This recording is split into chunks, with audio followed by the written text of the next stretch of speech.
everyone, my name is Emily Smith. I'm an elementary principal and I have been in the field of education for over 14 years. I recently have done some research on the very famous psychologist Abraham Maslow, and I want to share some of the connections I made. So Maslow's hierarchy of needs suggests that individuals are driven by a series of psychological and physiological needs. He combines emotional and social development with intellectual growth, which was very different than other psychologists at the time. His ideas have gained substantial support, especially in the field of education. He claims that addressing basic human needs, including safety and emotions, is necessary before higher levels of achievement occur. Creating supportive learning environments where students feel safe emotionally and physically is believed to lead to self-actualization. Some criticisms of Maslow. Education has evolved a lot over the past 100 years. And his theories have become more and more accepted, yet there are still some questions as to how to balance them with intellectual growth. What I have observed the most as a principal and educator is that his approach may neglect the importance of structured learning as well as with discipline. I have seen teachers who believe this is third grade, this is how third grade is structured, this is what all students should be able to do in third grade. I have also seen teachers who have a very hard time with discipline in what is fair and what's not fair.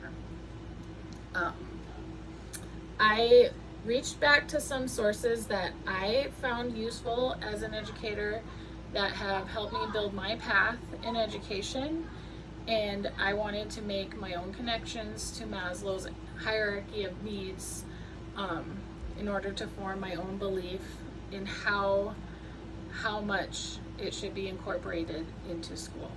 So the first source is called Students at the Center. Students at the Center advocates for self-efficacy and the sense of belonging. This book teaches the importance of recognizing and including these things in lessons. Teach like a pirate.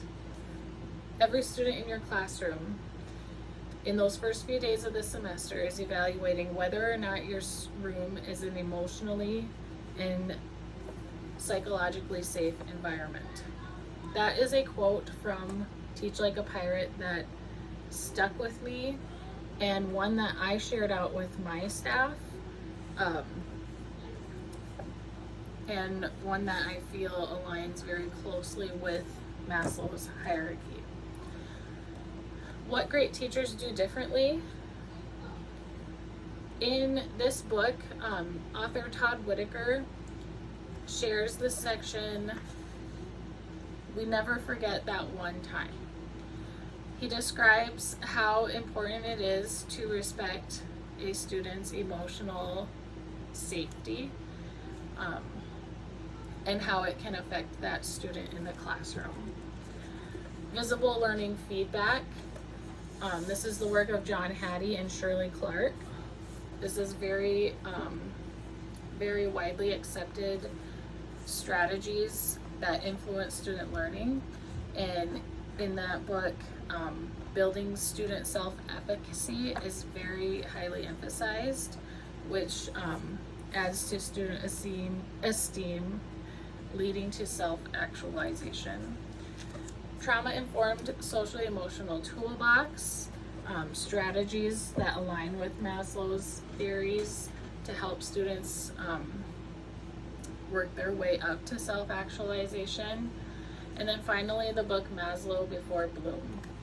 All of these resources have reinforced to me that Maslow's theories are very important and effective when reaching a student's needs.